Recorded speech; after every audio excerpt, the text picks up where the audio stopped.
السلام علیکم ورحمۃ اللہ وبرکاتہ۔ ناظرین، کلش ارحان کے 13ویں ایپیسوڈ کے دوسرے شاندار ٹریلر نے آتے ہی یہ واضح کر دیا ہے کہ اب کہانی بہت خاص ہونے جا رہی ہے،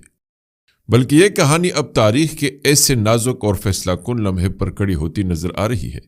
جہاں ایک غلط قدم سلطنت کو لرزا سکتا ہے اور ایک درست فیصلہ صدیوں کی حکمرانی کی بنیاد رکھ سکتا ہے۔ ناظرین، ٹریلر کے آغاز میں ہی جب ہم سلطان ارحان کو اپنے تمام اہم سرداران کے ساتھ خیمے کے اندر کڑے جنگی منصوبہ بناتے ہوئے دیکھتے ہیں تو فضا میں ایک عجیب سی سنجیدگی، خاموش طوفان اور آنے والی قیامت کی آہٹ صاف محسوس ہوتی ہے۔ اور جب ارحان بے پورے اعتماد اور ٹہرے ہوئے لہجے میں یہ جملہ کہتے ہیں کہ اب باری ہے میگابوس کی، تو یہ اس بات کا اعلان ہے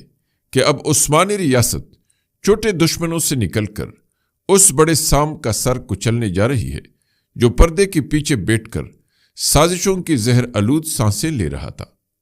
یہی وہ لمحہ ہے جہاں سے یہ کہ صرف ایک ایپیسوڈ ہی نہیں بلکہ تاریخ بننے والی ہے۔ اس کے فوراً بعد سلطان ارحان کا تخت پر بیٹھا ہونا اور شاہنشاہ سردار اور بران الب کا ان کے سامنے کھڑا ہونا اس بات کی علامت ہے کہ اب ریاست کی باغ دوڑ مکمل طور پر ایک سلطان کے ہاتھ میں ہے۔ مگر اسی منظر میں دمرحان بے کا غصے میں وہاں سے مڑ کر جانا اور اس کی وہ تلخ آواز جو شاہنشاہ سردار سے مخاطب ہو کر کہتی ہے کہ جو آج ہماری بندرگاہ پر نظر رکھی ہوئی ہیں وہ کل نہ جانے ہماری سرزمینوں کے ساتھ کیا کر گزرے، اس بات کا ثبوت ہے کہ ارحان بے نے سلطنت کے بہترین مفاد میں کوئی ایسا قدم اٹھایا ہے جس سے دمرحان بے کے اندر آگ بڑھ گٹی ہے اور وہ ارحان بے کو اپنے لیے دشمنوں سے بھی بڑا خطرہ محسوس کر رہا ہے۔ اس لیے اب دشمن صرف باہر نہیں بلکہ اندر بھی سانس لے رہا ہے۔ دمرحان بے کے یہ الفاظ دراصل آنے والی غداری کی پکی پیشگوئی ہے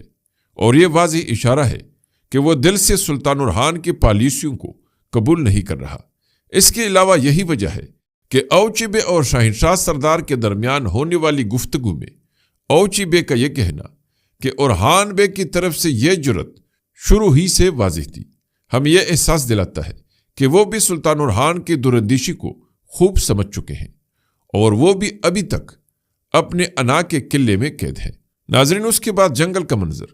جہاں شہزادی اسپورچا اور ارحان بے ننگی تلواریں ہاتھ میں لیے کھڑے ہوتے ہیں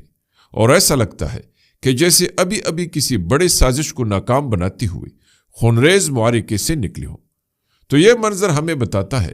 کہ اس جنگ میں وقتی اتحاد بن رہے ہیں مگر نیتوں کی سچائی ابھی بھی دھند میں لپٹی ہوئی ہے۔ اسی دوران نیلوفر خاتون اور فاطمہ یا حلیمہ خاتون کا ایک عورت کو پکڑ کر لے جانا جو بظاہر ڈفنی لگتی ہے اس بات کا ثبوت ہے کہ اندرونی سازشوں کا باب بند ہونے والا ہے اور اب غداروں کو غداری کی قیمت چکانے کا وقت آ گیا ہے۔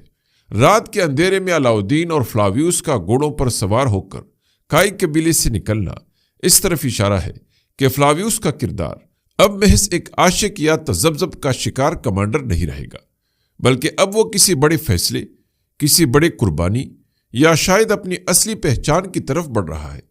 اور جب ارحان بے شاہنشاہ سردار اور بران سردار سے یہ کہتے ہیں کہ اب وقت آ گیا ہے کہ اب ہم اپنے بھائیوں کو یاد دلا دیں کہ عثمانی بیٹے کون ہوتے ہیں، تو یہ جملہ صرف دشمنوں کے لیے نہیں بلکہ ان تمام ترک سرداروں کے لیے بھی ہے جو ابھی تک 2 کشتیوں میں سوار ہونے کی کوشش کر رہے ہیں۔ جنگل کے اندر جنگ کے مناظر، ارحان بے اور نیلوفر خاتون کا ایک ساتھ منگول سپاہیوں کو کاٹتے ہوئے دکھایا جانا اور پس منظر میں وہی گھوڑا گاڑی جس میں پچھلے ایپیسوڈ میں بچوں کو تربیت کے لیے لے جایا گیا تھا، ہمیں یہ احساس دلاتا ہے کہ یہ جنگ صرف آج کی نہیں بلکہ آنے والی نسلوں کی مستقبل کی جنگ ہے۔ شہزادی اسپورچا کی وہ خوفناک آواز کہ جب وہ فلاویوس سے مخاطب ہو کر کہتی ہے کہ ارحان کے مرنے تک یہ جنگ ختم نہیں ہوگی، اس کے اصل چہرے کو بے نقاب کرتی ہے اور ثابت کرتی ہے کہ اس کے دل میں اب بھی یہی منصوبہ ہے کہ ارحان بے کی موت میں ہی اس کے اقتدار کی بقا ہے، اگرچہ وہ مسکراہٹ کے پیچھے کتنی ہی معصوم کیوں نہ لگے۔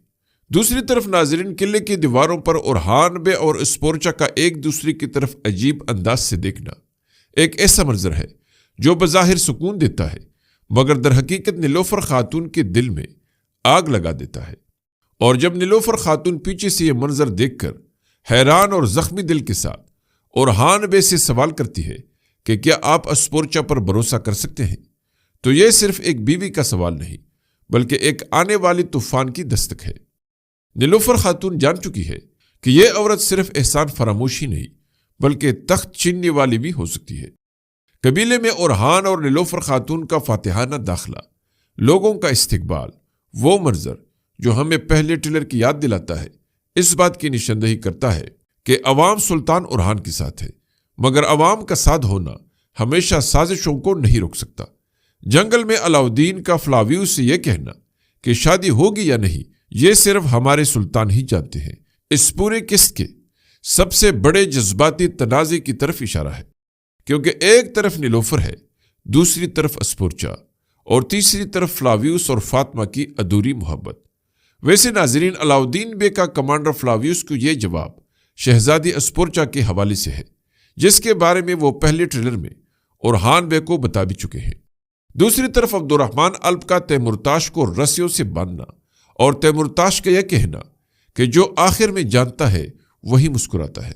اس بات کی علامت ہے کہ یہ دشمن ابھی مکمل طور پر ہارا نہیں ہے اور اس کے پاس اب بھی کوئی آخری چال موجود ہے۔ شہنشاہ سردار کا اوچی بے سے کہنا کہ اس کی حد ہم خود طے کریں گے، اور اس کا یہ اشارہ سلطان اورہان کی طرف ہونا یہ ثابت کرتا ہے کہ اب فیصلہ کن طاقت ایک ہی ہاتھ پہ ہے۔ اور آخر میں سلطان اورہان کا اپنے قبیلے کے سامنے کھڑے ہو کر یہ اعلان کرنا کہ جن سرحدی علاقوں کو میں نے سازشوں سے آزاد کیا ہے، انہیں ترکوں کا ابدی وطن بنایا جائے، یہ اعلان نہیں بلکہ ایک خواب ہے، ایک نظریہ ہے، ایک ایسی سلطنت کا وعدہ ہے جو اب صرف تلوار سے نہیں بلکہ ایمان، اتحاد اور قربانی سے قائم ہوگی۔ اور آخری منظر میں اورہان بے کا گھوڑے پر سوار ہو کر جنگل کی طرف جانا اس بات کی نشانی ہے کہ جنگ ابھی بھی ختم نہیں ہوئی بلکہ اصل امتحان اب شروع ہونے والا ہے۔ ناظرین، 13ویں قسط وہ قسط ہوگی جہاں دوست اور دشمن کی پہچان ہمیشہ ہمیشہ کے لیے واضح ہو جائے گی، جہاں محبت قربانی مانگے گی، جہاں غداری خون مانگے گی، اور جہاں تاریخ ایک بار پھر سلطان اورہان کے نام سے لکھی جائے گی۔ ناظرین، امید ہے کہ آپ کو ہماری یہ ویڈیو ضرور پسند آئی ہوگی، اس لیے لائک ضرور کیجیے۔ ملتے ہیں اگلی دلچسپ اور معلوماتی ویڈیو میں، تب تک اللہ نگہبان۔